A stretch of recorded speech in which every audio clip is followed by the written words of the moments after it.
नमस्कार, आदाब, सत श्री अकाल, जय भीम, जोहार। मेरा नाम है नवीन कुमार। क्या भारत के प्रधानमंत्री नरेंद्र मोदी को विदेश मामले समझ में नहीं आते? दशकों से बेहद करीब रहे देशों का विश्वास खोता जा रहा है भारत। इसके लिए सारे पूर्व प्रधानमंत्रियों ने कड़ी मशक्कत की थी, नेहरू से वाजपेयी और मनमोहन सिंह तक।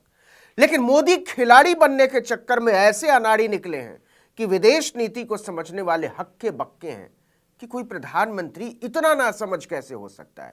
चीन से लौटते ही मालदीव के राष्ट्रपति मोहम्मद मोइजू ने दो टूक कह दिया है कि 15 मार्च से पहले मालदीव छोड़ दे भारतीय सेना। अब बहुत हुआ।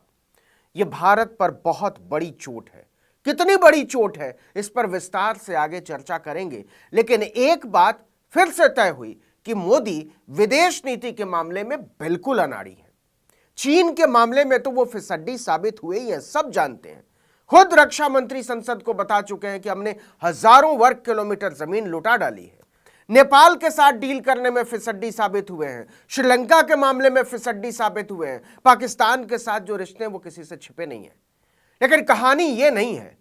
कहानी यह है कि इन तमाम देशों के साथ भारत के 70 साल के बनाए हुए शानदार संबंधों में आग लगाकर इन्हें मोदी ने थाली में सजाकर चीन को सौंप दिया है। भाजपा के नेताओं के बड़बोलेपन की कीमत एक बार फिर से भारत के राष्ट्रीय अभिमान और वैश्विक साख से चुकाई गई है। लक्षद्वीप के नाम पर बित्ते भर के मालदीव की खिल्ली उड़ाते हुए भाजपा के नेताओं ने असल में भारत की उदारता, भारत के बड़प्पन, भारत की विशालता की खिल्ली उड़ाई थी। यह वैसे ही था जैसे किसी देश का प्रधानमंत्री किसी हवलदार का मजाक उड़ाए और कहे कि तुम मेरे सामने क्या हो। इसमें इज्जत किसकी छोटी होती है, प्रधानमंत्री की या हवलदार की?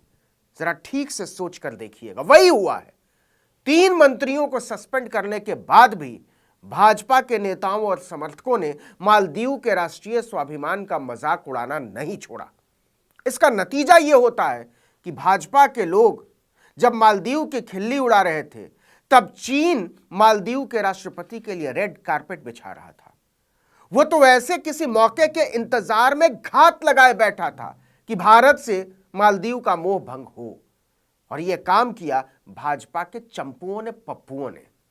मोदी के खिलाफ आपत्तिजनक टिप्पणी करने वाले मालदीव सरकार के 3 मंत्रियों को सस्पेंड करने के बाद भी भारत ने बड़ा दिल नहीं दिखाया, तो खिन्न मोइजू चीन की यात्रा पर निकल गए। खुद चीन के राष्ट्रपति शी जिनपिंग ने मोहम्मद मोइजू का स्वागत किया। बीजिंग के ग्रेट हॉल ऑफ पीपल में मोइजू का स्वागत करते हुए जिनपिंग ने मालदीव को अपना पुराना साथी बताया। असल में पुराना साथी कौन? भारत। अब नहीं रहा। भाजपा के पप्पू और पप्पियां नहीं जानती कि यह साझेदारी भारत से दुश्मनी की जमीन पर खड़ी हो रही है। 5 दिनों तक मोइजू चीन के राजकीय मेहमान रहते हैं। भाजपा के छुटभइये सोच रहे थे कि उनके ट्वीट करने से मालदीव बर्बाद हो जाएगा।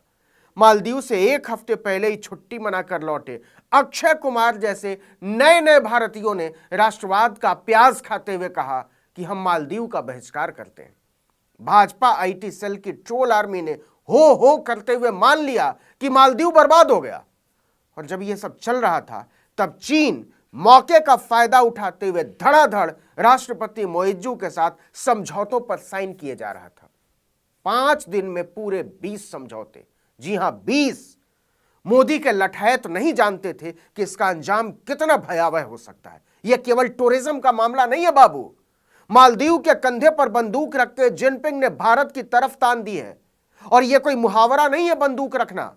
चीन की 5 दिवसीय राजकीय यात्रा से लौटते हुए मोइजू ने भारत का नाम लिए बगैर ललकारा और कहा कि हमारा देश भले ही छोटा है, लेकिन हमें बुली करने यानी हमारी खिल्ली उड़ाने का लाइसेंस किसी के पास नहीं है।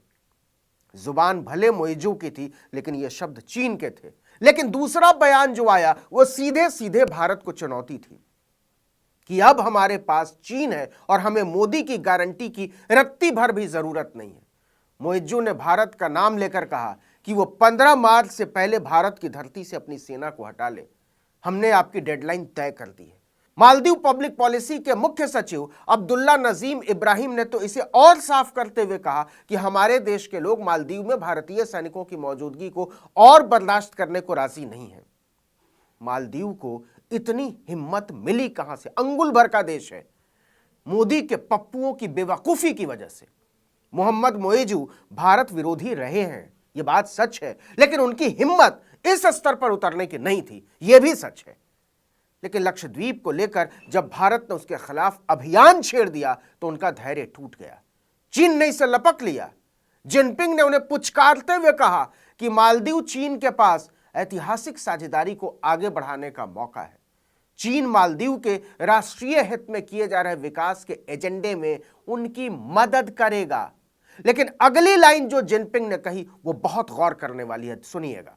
उन्होंने कहा कि मालदीव की संप्रभुता, स्वतंत्रता, क्षेत्रीय अखंडता और राष्ट्रीय गरिमा की रक्षा करने में चीन उनके साथ खड़ा है। राष्ट्रीय गरिमा शब्द का इस्तेमाल किया जिनपिंग ने। मालदीव के राष्ट्रीय गरिमा को किन लोगों ने चुनौती दी, ये कहने या बताने की जरूरत नहीं, आप समझते हैं। चीन की गारंटी के जवाब में मोहम्मद मोइजू ने कहा कि हम मालदीव की आर्थिक सफलता में सहयोग करने के लिए चीन के आभारी हैं। अंतर्राष्ट्रीय डिफेंस एक्सपर्ट ब्रह्मा चेलानी के मुताबिक हिंद महासागर के देश मालदीव की तरफ से भारत को सेना हटाने की डेडलाइन देने के साहस को दरकिनार नहीं किया जा सकता। यह मामूली बात नहीं है। आपको बता दें कि मालदीव में भारतीय सेना की मौजूदगी कोई मोदी की वजह से नहीं थी। यह राजीव गांधी के दूरदर्शी फैसले, दूरदर्शी सोच का नतीजा था। उन्होंने एक पल में उस मौके को समझ लिया था। बस 1 मिनट में इसको आप भी जान लीजिए क्या हुआ था। 1988 में मालदीव की अब्दुल मोमिन गयूम सरकार को पलटने के लिए मालदीव के समुद्री डाकुओं और श्रीलंका के संगठन पीपुल्स लिबरेशन ऑर्गेनाइजेशन ने जंग छेड़ दी थी। उग्रवादियों ने एयरपोर्ट, टेलीविजन और रेडियो स्टेशन जैसी जगहों पर कब्जा कर लिया था। कोई संचार माध्यम सरकार के पास नहीं रह गया था। खुद गयूम को एक गुप्त ठिकाने पर छिपना पड़ा था, शरण लेनी पड़ी थी। वहीं से उन्होंने भारत के तत्कालीन प्रधानमंत्री राजीव गांधी से मदद मांगी। राजीव गांधी समझ गए कि उस इलाके में निगरानी का इससे अच्छा मौका नहीं मिलेगा। उन्होंने बिना मौका गंवाए आगरा एयरफोर्स स्टेशन से 1600 पैराट्रूपर्स को मालदीव के अंदर उतार दिया। दूसरी तरफ नौसेना के जहाज आईएनएस गोदावरी और आईएनएस बेतवा भी मालदीव के समुद्र तट पर जा पहुंचे।